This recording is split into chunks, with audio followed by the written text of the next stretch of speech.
Hi everyone, welcome back. I'm Jessica, and today we're working on block 27 of the 2023 Scrappy Sampler. So let's get sewing. The block that we're making today has 3 different components. It has a center square that is just cut of fabric, and it has 4 portions that are just strip piece. It's 1 colored portion and 1 background portion. So let's make those first. And I'm basically just taking 1 rectangle of the green and 1 rectangle of the background, and I'm sewing them together. And this will be one of the units of the block.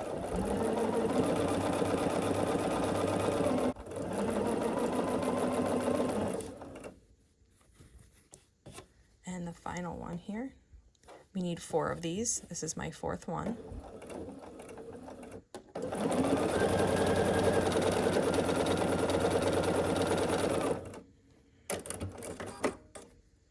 And then I'll take these pieces and trim them apart here. And they just look like this when they're finished. It's just going to be 1 strip of a darker color and 1 strip of your background. And again, we made 4 of these. So I'll set those aside and we'll work on the next part of the block, which is going to be, I'm just gonna switch my foot. First, I have to disengage the dual feet of this machine and then switch the foot. This is the block that we're making now is a diamond in the square.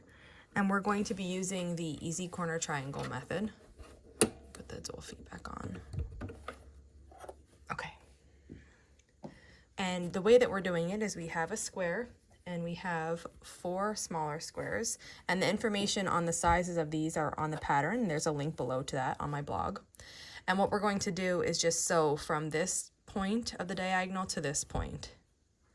Okay, so I'm trying something a little different here. I have put on foot 20C, which is the open embroidery foot. There might be other feet that I would try. I have this little book of feet from Bernina, and basically it has information on every single foot. So the one I'm using here is this open embroidery foot, and I have the C one that came with the machine. I would use the D probably because I have a dual feed, but this is not the foot to use with the dual feed. So I don't have that engaged. But as I was flipping through here, there's some other feet like this one, this clear foot. I would probably try that one. It's got a lot of markings on it that are probably helpful, and the whole foot is clear so you can see through. So that I might look into getting. And then there was another one, a clear embroidery foot, which is essentially this but clear, which has the markings on it. So those are 2 feet that I might look into, but let's try it with this one today. So I can see here exactly where my needle will come down. I'm gonna put the point of my fabric right there, and then I have everything lined up with the center line. And I think this is gonna make it more accurate. Now I could definitely see if I had a line drawn on this fabric, this would be perfect because I can see everything. There's so much visibility, that's amazing. But it worked pretty good. So it's nice and accurate. I was able to stay really straight, so that's definitely a plus of working with this open foot. Now this toe is meant for embroidery, but you'll see. I mean, you see that I could still use it here even though this isn't exactly the intended function. So I'm getting my piece right where I want it. And I'm gonna go slow here just because I wanna make sure that I'm staying on this line. Well, I wanna make sure my back piece is lined up with this. I don't have a line on the fabric, but that looks good to me. Now what I'm gonna do is just trim about 1/4 of an inch. I probably do a little bit bigger on these, but 1/4 of an inch or so behind.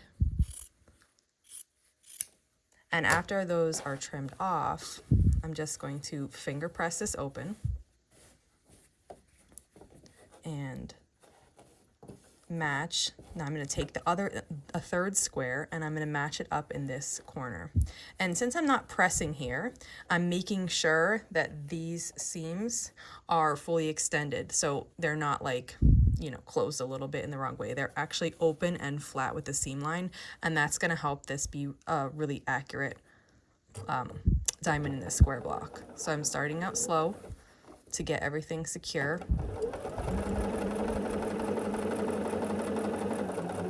And then I'm making sure I'm staying aligned. And now we're going to repeat that very same thing on this other side. So this is my final square for this block, and I am going to get it lined up and drop the foot and the needle right there.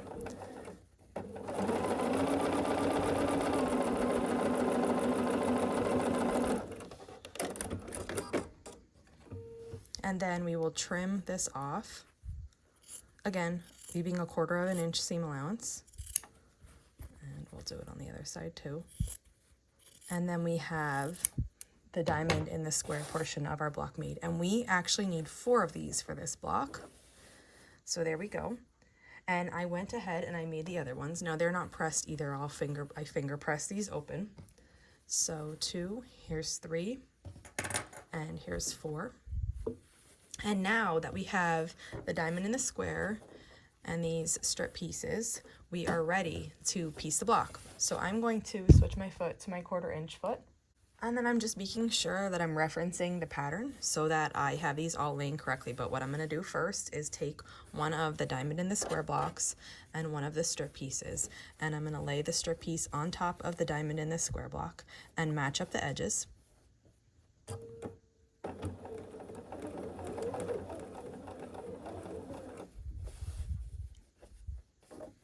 And then we're just going to sew a 1/4 inch seam allowance here.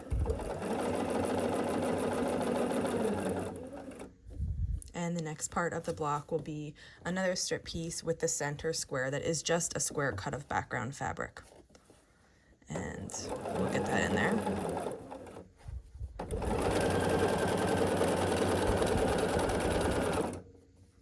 And the final, we're just assembling this block like a 9-patch now. It's got 9 patches. Even though they're pieced, it is assembled in the same way. So now we're assembling the bottom section of the block here, and I'm just making sure everything is lined up and sewing with a 1/4 inch seam allowance. And then we'll cut the thread and start back over to add the 3rd column of the block. So we're going to add a diamond in the square here. And when it's flipped over this way, it's easy to, I always say it's easy to see here exactly where to sew, because you can see the point. Okay, so we just talked about this in the last block, but I'll show it again here in case you didn't see it there. This seam line here and this seam line here, right where they cross, is the point of your block. So when you're sewing, you don't want to sew over that, because if you do sew over that point, then you're going to cut the point off on your block and you're not going to be able to see that beautiful point. So you want to stay just under there. And then we're going to add another strip piece here, making sure everything is lined up. And then for the final piece, it is the last diamond in this square. And I'm just making sure everything is laying nice and flat before I put this one on. And there we go. Then I'll match these edges up.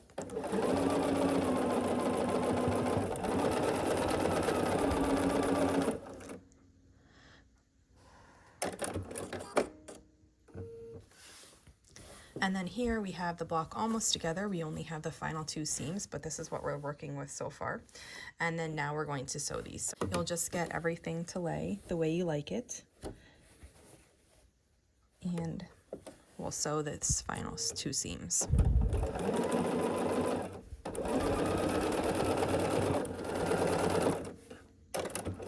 And now that that one's done, we'll turn the block around. That looks good so far, and we'll sew this other seam.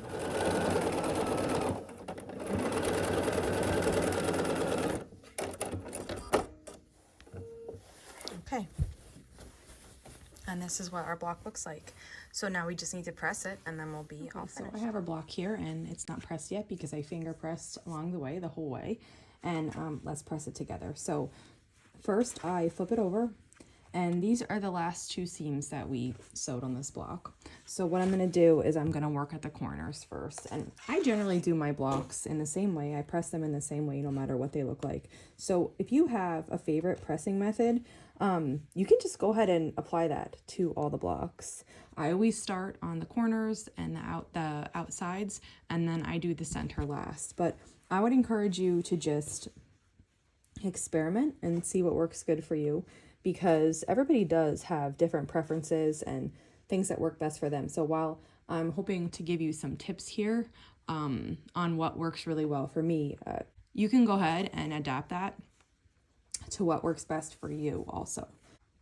I just pressed this whole side here, but not this middle seam line. And now I'm going to go to this other side and do the same thing. Because I only finger pressed these blocks, you'll see these corners are like flapping in because nothing is holding them in place, but that's okay. Once I get there with the iron, I can get them to lay just exactly as they should. So I'm just letting the iron, you know, the heat, set this in, and let's see, and getting everything to lay as it should, so that this block can look really crisp and beautiful when it's finished being pressed.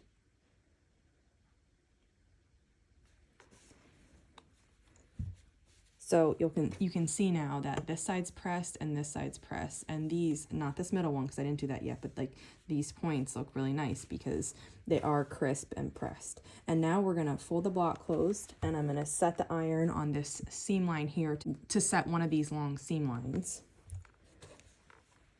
And then once it's set, I'm gonna gently open it with my iron, and I'm using my fingers to make sure everything is in place. I love this block. I think it looks so pretty. You could do a lot with colors here too if you wanted to. I chose to make it in 2 colors. But if you wanted to do 3 colors, you could cut these 4 inner squares here out of a different color, and that would make it you know, something different and also beautiful. So now I'm pressing just this final seam, and once everything is laying nice on this side, then we are finished pressing this block. And there we go. And here's block 27. I hope you had a great time making this one. If you have any questions, leave them in the comments below and I'll be sure to answer. And I'll see you back here tomorrow for block 28. Thanks for following along.